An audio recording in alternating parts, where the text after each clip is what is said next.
Guys, तो स्वागत है आपका एक ब्रांड न्यू कोर्स में जिसका नाम है गवर्नमेंट स्कीम्स। तो इसमें हम डिफरेंट डिफरेंट गवर्नमेंट की स्कीम करेंगे और उसी में हमारी पहली स्कीम है प्रधानमंत्री किसान मानधन योजना, प्रेजेंटेड बाय मी पुष्पांक त्रिपाठी। तो देखिए, कोई भी स्कीम पढ़ने से पहले हमें कुछ चीज़ें ध्यान में रखनी पड़ती हैं कि उसी स्कीम को अगर पढ़ना है हमें तो कौन से एग्जाम को देख के पढ़ना है और क्या क्या उसमें पढ़ना है। सपोज अगर यूपीएससी के लिए हम कोई स्कीम पढ़ रहे हैं तो हमें डेप्थ में पढ़नी पड़ेंगी चीज़ें, और वहीं अगर हम किसी बैंक एग्जाम के लिए पढ़ रहे हैं या एसएससी के लिए पढ़ रहे हैं तो हमें ऊपर ऊपर बस देखना पड़ेगा कि मिनिस्ट्री क्या है, डेट ऑफ लॉन्च क्या है, फंड कितना है, तो थोड़े मोटे चीज़ देखने पड़ेंगे। तो अगर हम उसी में देखें अगर हम, तो कुछ चीज़ें हैं जो हमें रिमेंबर करनी ही पड़ती हैं किसी भी स्कीम्स को जब भी हम पढ़ते हैं। तो जैसे कि मिनिस्ट्री कौन सी है, डेट ऑफ लॉन्च क्या है, उसका ऑब्जेक्टिव क्या है, ऑब्जेक्टिव बड़े इंपॉर्टेंट हो जाते हैं। इंपॉर्टेंट फीचर कौन कौन से हैं, फीचर्स जो कि आपको बेसिकली बहुत ध्यान रखना है यूपीएससी पर्सपेक्टिव से, और फंड कितना एलोकेट किया गया है और कवरेज क्या है। ठीक है, तो शुरू करते हैं हम कि नेम क्या सजेस्ट करता है आपको किसान मानधन योजना। अगर मैं बोलता हूँ तो आपको नेम, क्योंकि कोई भी गवर्नमेंट स्कीम बनाती है तो गवर्नमेंट कोशिश करती है कि कोई भी स्कीम हो ऐसी तो वो पीपल फ्रेंडली स्कीम हो। ठीक है, तो एक कॉमन मैन अगर उसको नाम से ही स्कीम को समझ सके कि भाई उसके लिए स्कीम है, तो वैसे ही है इसमें कि कुछ ऑब्वियस थिंग्स होती हैं। ठीक है, तो मानधन मतलब क्या होता है, वैल्यू फॉर मनी। तो जैसे कोई भी किसान है तो उसकी वैल्यू फॉर मनी कब होगा, उसके मनी की वैल्यू कब होगी, जब उसका पैसा सही जगह लगे, या उसको जब वो 60 साल का हो जाए या उससे ऊपर बूढ़ा हो जाए तो उसको उस पैसे में सही रिटर्न मिले, तभी उसकी वैल्यू फॉर मनी है। ठीक है, तो इसी में देखिए ऑब्वियस है कुछ चीज़ें कि मिनिस्ट्री कौन सी होगी। अब अगर किसान की बात हो रही है तो मिनिस्ट्री कौन सी होगी, कि एग्रीकल्चर मिनिस्ट्री होगी। बिल्कुल सही आपने गेस किया। और इसमें हमारा लॉन्च क्या है, सितंबर 2019। तो 2019 में हमारा लॉन्च है, और प्लेस ऑफ लॉन्च क्या है, ये स्कीम रांची से लॉन्च हुई थी, झारखंड। ठीक है, और कोई भी स्कीम होती है तो जैसे देखिए एक होती है सेंट्रली स्पॉन्सर्ड स्कीम, जहाँ पे सेंटर और स्टेट्स कुछ शेयर डिवाइड करते हैं कि 60-40 में कर लिया। ठीक है, और एक होती है हमारी सेंट्रल सेक्टर स्कीम, जहाँ पे 100% सेंट्रल गवर्नमेंट देती है। ठीक है, फंड। तो उसी तरह ये हमारी सेंट्रल सेक्टर स्कीम है। तो आप देखेंगे कोई भी स्कीम, जिन भी ज़्यादातर स्कीमों में जिसमें पीएम लगा होता है वो ज़्यादातर सेंट्रल सेक्टर स्कीम होती है, चाहे आपकी पीएम किसान हो गई या पीएम किसान मानधन हो गई। तो जो भी ऐसी तरह की स्कीम होती है जिसमें पीएम होता है, जनरली जनरली बोल रहा हूँ, जनरली वो सेंट्रल सेक्टर स्कीम होती है। ठीक है,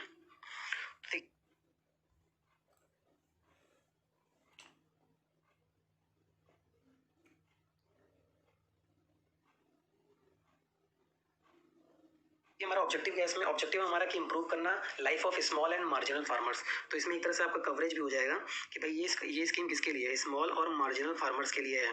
ठीक है, और कैच इसी पे होता है, क्वेश्चन भी इसी पे बनते हैं कि भाई ये स्कीम सारी फार्मर्स के लिए है कि स्मॉल और मार्जिनल के लिए है। तो इसी तरह स्मॉल और मार्जिनल के लिए है, तो जैसा कि हम जानते हैं कि मार्जिनल फार्मर कौन होता है, मार्जिनल फार्मर वो होता है जिसके पास 1 हेक्टेयर से भी कम लैंड है। ठीक है, 1 हेक्टेयर से कम है तो वो मार्जिनल हो गया। उसी तरह स्मॉल कौन होता है, स्मॉल जिसके पास 1 से 2 हेक्टेयर है।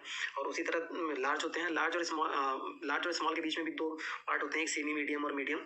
तो हमें उतना इस पर ध्यान नहीं देना, फिलहाल हमें ध्यान देना कि स्मॉल और मार्जिनल। ठीक है, तो मार्जिनल मतलब 1 हेक्टेयर से कम, और स्मॉल मतलब 1 से 2 हेक्टेयर के बीच में। ठीक है, तो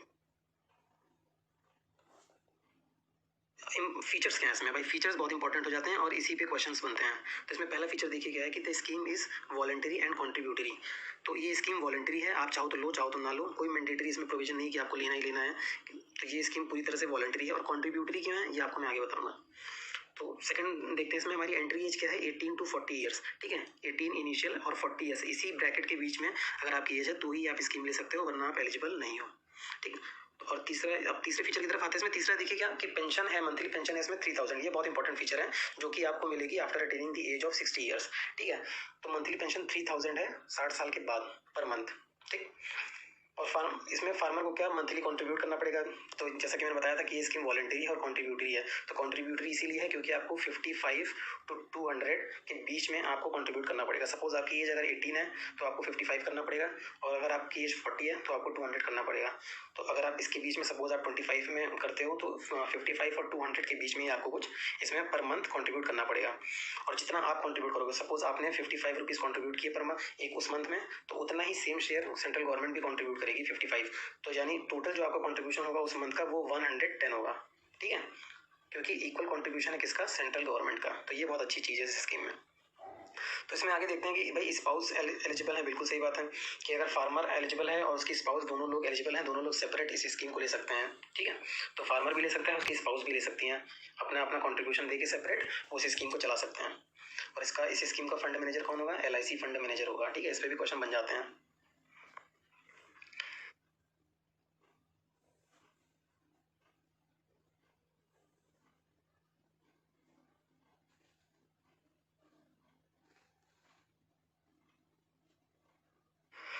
तो बेनिफिशियरी एक बहुत अच्छी स्कीम ये चीज़ है इस स्कीम में कि बेनिफिशियरी क्या कर सकता है, वॉलंटरी इस स्कीम को एग्जिट कर सकता है। ठीक है, सपोज कि आपने 2015 में स्कीम ज्वाइन की, ठीक है, तो आप 5 साल यानी 2020 के बाद आप ये स्कीम एग्जिट कर सकते हो। तो 5 साल मिनिमम आपको कंट्रीब्यूट करना ही करना है, तभी उसके बाद ये स्कीम आप एग्जिट कर पाओगे। तो जब अब बात आती है भाई, जब एग्जिट करेंगे तो क्या होगा, एग्जिट करोगे तो आपको उतना शेयर मिल जाएगा जितना आपने कंट्रीब्यूट किया है, प्लस इंटरेस्ट किस पे मिलेगा, इंटरेस्ट उस शेयर पे मिलेगा, प्लस कितना मिलेगा, जो प्रेजेंट बैंक सेविंग रेट चल रहा होगा। सपोज अगर 4% चल रहा है सेविंग रेट, तो उतना ही 4% आपको इंटरेस्ट मिल जाएगा, प्लस कॉन्ट्रीब्यूशन आपने जो दिया है दोनों ऐड करके जो टोटल सम होगा वो आपको मिल जाएगा एक्स अमाउंट। ठीक है, तो गुड।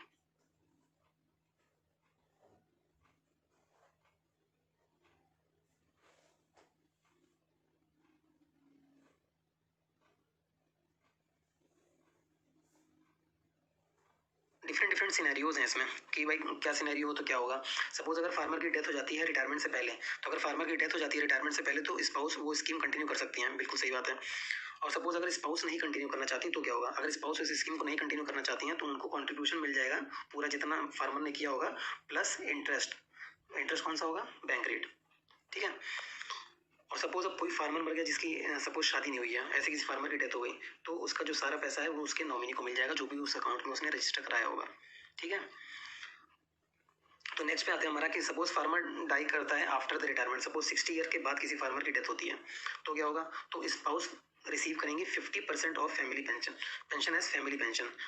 तो जैसे हमें 3000 मिलने थे रिटायरमेंट के बाद, वो अब उनके स्पाउस को 1500 रुपये मिलेंगे per month as a family pension, अगर वो रिटायरमेंट के बाद डेथ होती है। ठीक है, तो ये आप कंफ्यूज मत होइएगा कि रिटायरमेंट से पहले होती है कि बाद। पहले में क्या है कि वो चाहे तो कंटिन्यू करें चाहे तो ना करें, अगर नहीं करेंगी तो उनको कितना मिल जाएगा आपने पढ़ लिया, और प्लस अगर कंटिन्यू अगर डेथ होती है रिटायरमेंट के बाद तो उनको 50% एज अ फैमिली पेंशन मिल जाएगी। ठीक है, और सपोज अगर किसी केस में होता है कि फार्मर और स्पाउस दोनों की डेथ हो गई, तो क्या होगा, ऐसे केस में जो भी सारा भी पैसा जो भी कॉर्पस में है वो क्रेडिट हो जाएगा पेंशन फंड में। ठीक है, तो डिफरेंट डिफरेंट सिनेरियोज थे जो कि इंपॉर्टेंट हो जाते हैं इसमें। कैच पॉइंट ये है कि भाई देखिए, अगर आपका पीएम किसान में ऑलरेडी अकाउंट है, ठीक है, और आप पीएम मानधन भी किसान मानधन भी लेते हैं, तो जो पीएम किसान में आपको 6000 मिलते थे उससे आप ऑटो डेबिट करा सकते हो मानधन के लिए। सपोज आपने ऑटो डेबिट कराना चाहा, 55 रुपीज़ ऑटो डेबिट कराना चाहते हो, तो 55 आपके सीधे मानधन में चले जाएंगे पर मंथ, और वो उतना 12 महीने का निकाल के आपको पीएम किसान में पैसा मिलेगा जो कि ऑटो डेबिट हो जाएगा। तो ये बहुत अच्छा चीज़ है इस स्कीम में। ठीक है, तो बात कर लेते हैं फंड एलोकेटेड की। भाई देखिए, कोई भी स्कीम होती है तो उसका बेसिक फ्यूल होता है फंड। अगर फंड नहीं है, फंड की पॉसिटी है, तो कोई भी स्कीम नहीं चलेगी। तो इसीलिए इसमें गवर्नमेंट ने 3 साल के लिए 10,774 करोड़ यानी 10,774 करोड़ रुपए खर्चा करेगी गवर्नमेंट, जो कि अच्छा खासा अमाउंट है और जो कि आगे धीरे धीरे बढ़ते भी रहते हैं।